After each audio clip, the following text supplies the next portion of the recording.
ఆంధ్రప్రదేశ్లోని విజయనగరం జిల్లా కొండల మధ్య దాగి ఉన్న ఒక అద్భుత చారిత్రక ప్రదేశం రామతీర్థం.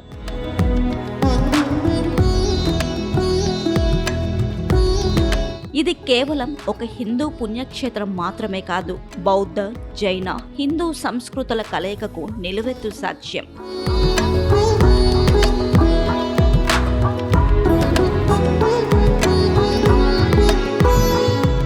శ్రీరాముడి అడుగుజాడలతో పాటు శాతవాహన కాలం నాటి బౌద్ధ చరిత్రను మోస్తున్న ఈ ప్రాంతం ఇప్పుడు చరిత్రాభిమానులను, భక్తులను ఆకర్షిస్తుంది.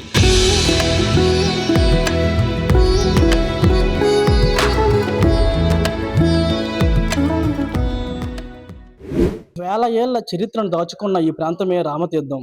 ఒకవైపు బౌద్ధ అవశేషాలు, మరోవైపు శ్రీరామ పాదస్పర్శ.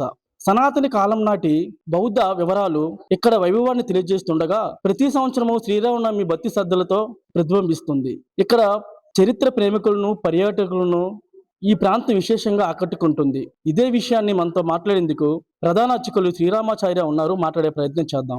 రామతీర్థాదేవాసాయ రాఘవాయ మహాత్మనే జానకీ ప్రాణనాథాయ రామచంద్రాయ మంగళం.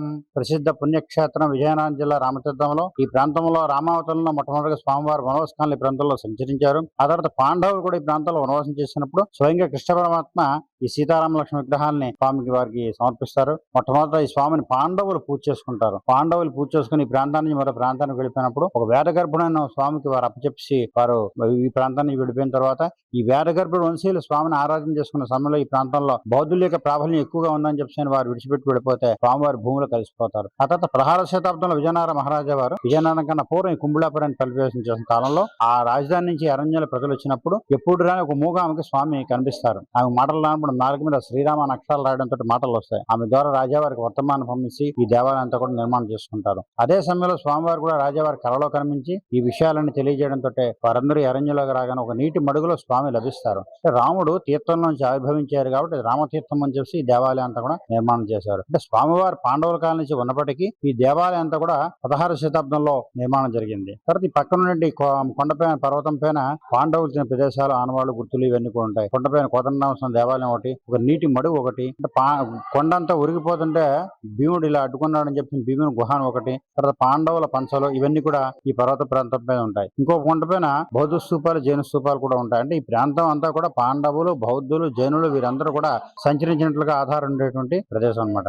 స్వామివారికి మాఘమాసంలో ఏకాదశి నుంచి పౌర్ణమి వరకు 5 రోజులు కళ్యాణ మహోత్సవం జరుగుతుంది. అలాగే ఉగాది నుంచి శ్రీరామనవమి వరకు కూడా స్వామివారికి తులసి జలార్చన, కుంకుమార్చనతో పాటు సుందరకాండ పారాయణలు, రామాయణ పారాయణలు, హోమాలు ఇవన్నీ కూడా జరిగి శ్రీరామనవమి నిత్యాల తలంబడితో కళ్యాణము, తర్వాత శ్రీరామనవమి అన్నాడు స్వామివారికి పట్టాభిషేక కార్యక్రమం కూడా జరుగుతుంది. తర్వాత విశేషంగా ఇక్కడ ఏంటంటే మహాశివరాత్రి, వైష్ణవ క్షేత్రం అయినప్పటికీ కూడా మహాశివరాత్రి నాడు లక్షలాది మంది భక్తులు వచ్చి స్వామివారిని దర్శనం చేసుకుంటారు. ఎందుకంటే 16వ శతాబ్దంలో ఇది ఒక్కటే ఈ ప్రాంతంలో ఆలయం.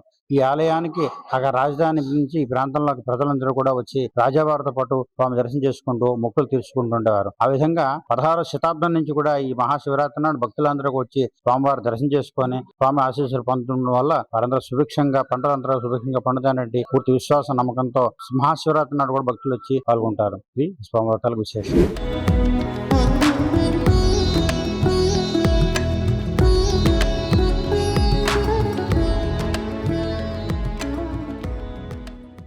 విజయనగరం జిల్లాలోని రామతీర్థం ప్రకృతి అందాలకు, ఆధ్యాత్మిక విశ్వాసాలకు చిరునామాగా నిలుస్తుంది. ఇక్కడ 3 ప్రధాన కొండలు ఉన్నాయి: గురభక్త కొండ, దుర్గకొండ, బోడికొండ. ఈ కొండల మధ్య వెలుగులోకి వచ్చిన పురావస్తు అవశేషాలు చరిత్రకారులను ఆశ్చర్యానికి గురి చేస్తున్నాయి. పురావస్తు శాఖ తవ్వకాలలో బౌద్ధ విహారాలు, ఇటుక నిర్మాణాలు, స్తూప అవశేషాలు బయటపడ్డాయి. చరిత్రకారుల అంచనా ప్రకారం ఇవి క్రీస్తు పూర్వం 3వ శతాబ్దం నుంచి క్రీస్తు శకం 2వ శతాబ్దం మధ్య కాలానికి చెందినవిగా భావిస్తారు. ఇక్కడ లభించిన బుద్ధ విగ్రహాలు, పురాతన నాణేలు రామతీర్థం ఒకప్పుడు ప్రముఖ బౌద్ధ విద్యా కేంద్రంగా ఉన్నట్లు సూచిస్తున్నాయి.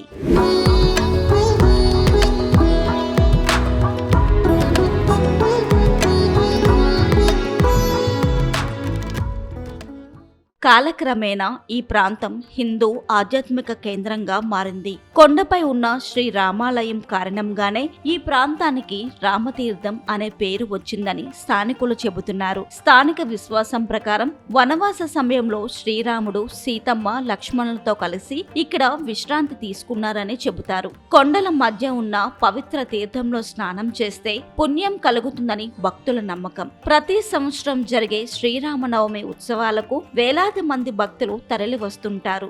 ఆధ్యాత్మికతతో పాటు చారిత్రక విశిష్టత కూడా ఈ ప్రాంతాన్ని ప్రత్యేకంగా నిలబెడుతుంది.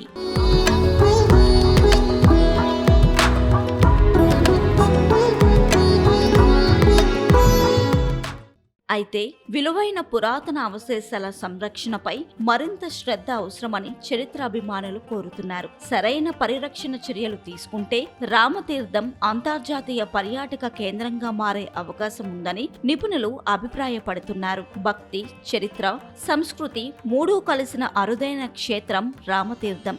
గత వైభవాన్ని చెబుతూ భవిష్యత్తు తరాలకు చరిత్రను పరిచయం చేస్తున్న ఈ ప్రదేశం నిజంగా ఆంధ్రప్రదేశ్ గర్వకారణమే.